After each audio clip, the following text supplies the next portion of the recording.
Is it better to invest into stocks or real estate?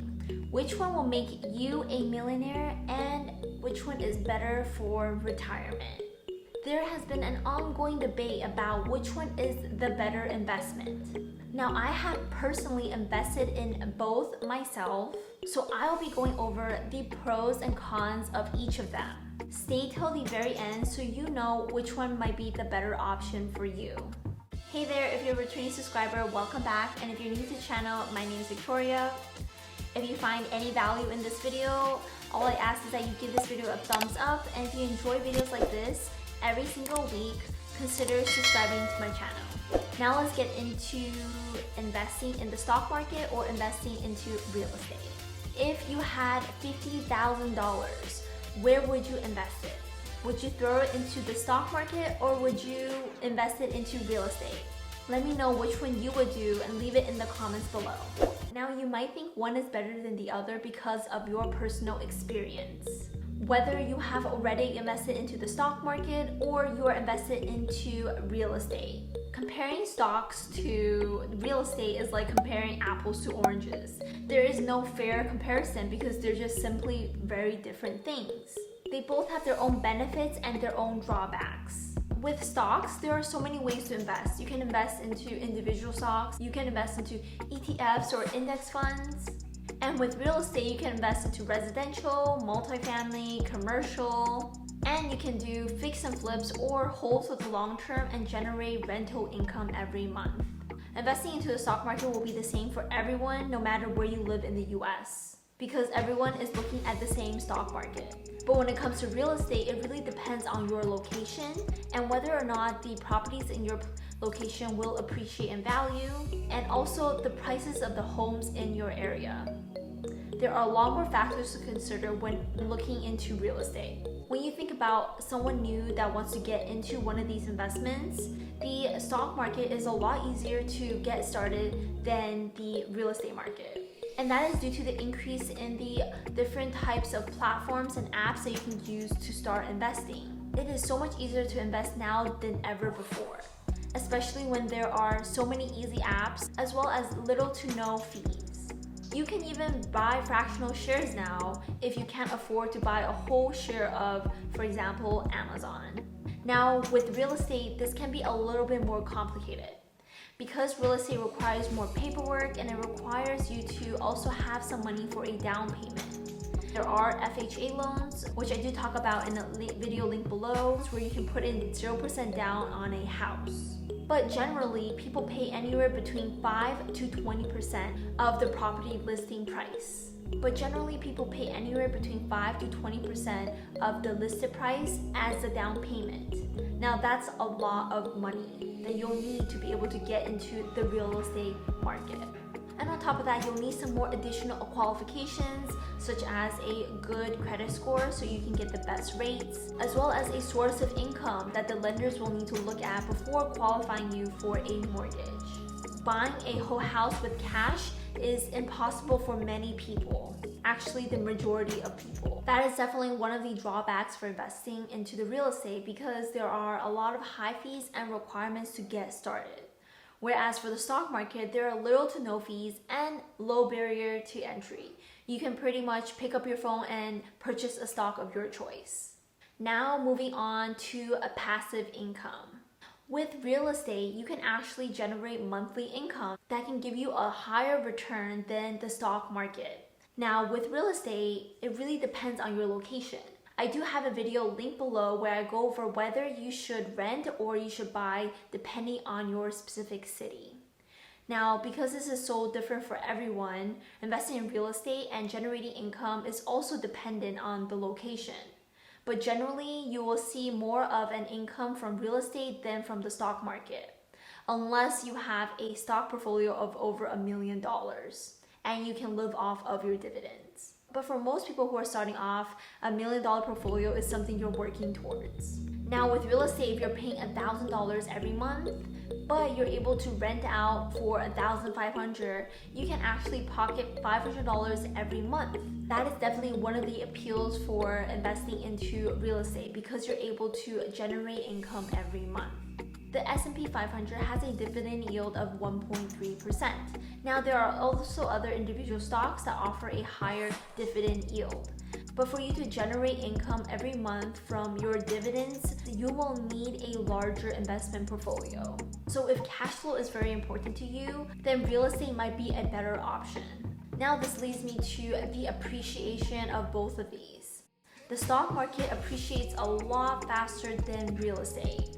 Generally, in the past, the real estate market has grown anywhere between 2 to 3% every year. Now, we've seen a 12% increase in 2020, but that is just a unique case. With the stock market, you can see anywhere between 7 to 10% returns every year. But with the great appreciation that comes from the stock market, there are also some risks that are involved. Prices of stocks can change every day. The fluctuations can go up and it can also go down to as low as 50%. If there was a stock market crash, you could lose up to 50% of your investment portfolio. That could potentially trigger you to sell. This is because the stock market is very volatile, especially in the short term.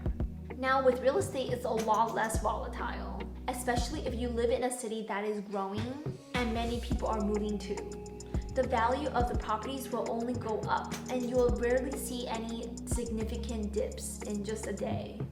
And you're less likely to panic sell with your house because you are most likely living in it. So even if the value of your home dropped in a year or two, it doesn't actually impact you unless you stop making payments. Now moving on to capital gains and taxes.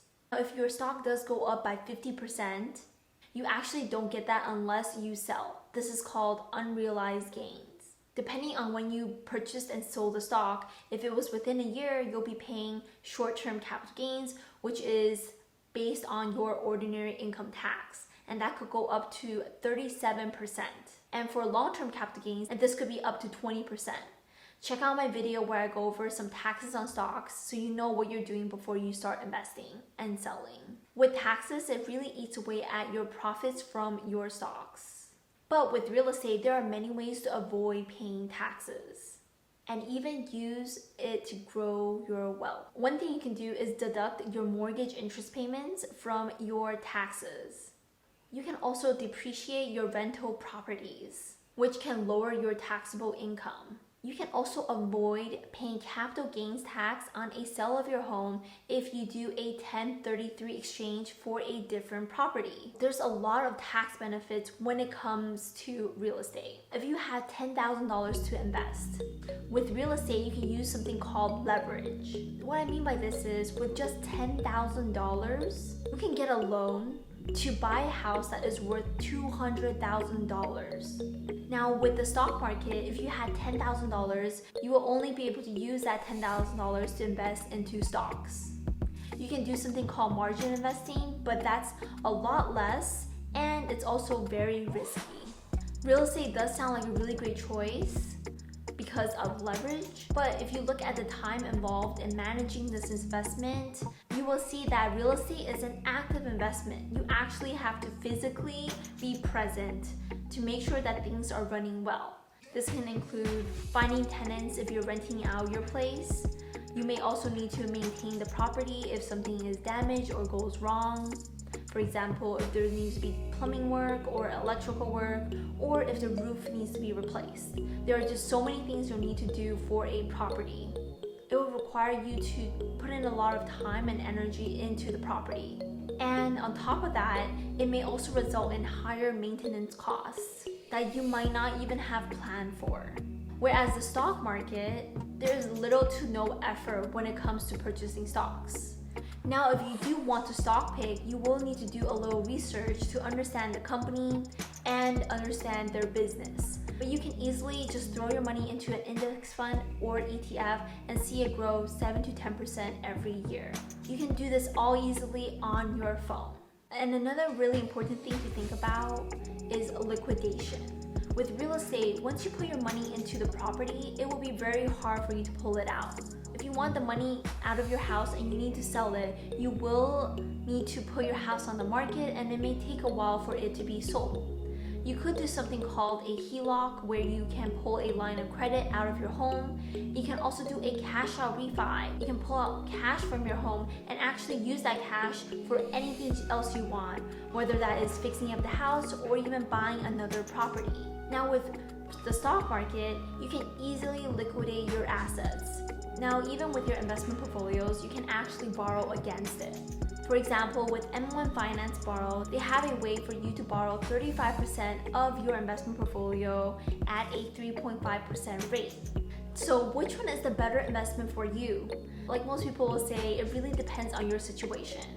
I personally really enjoy investing into the stock market. I'm able to easily liquidate and make purchases right on my phone with little to no effort. Whereas for a real estate, there's a lot of active management.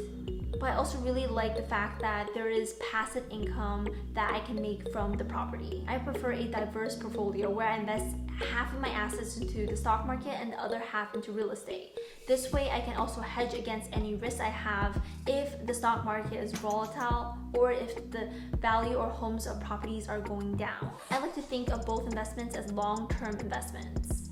I think a well-diversified portfolio includes both stocks and real estate. If I was just getting started, I would start investing into the stock market to build a sizable investment portfolio. And once I have enough money for a down payment, I will liquidate some of my investments from my stock portfolio to put towards investing in a house.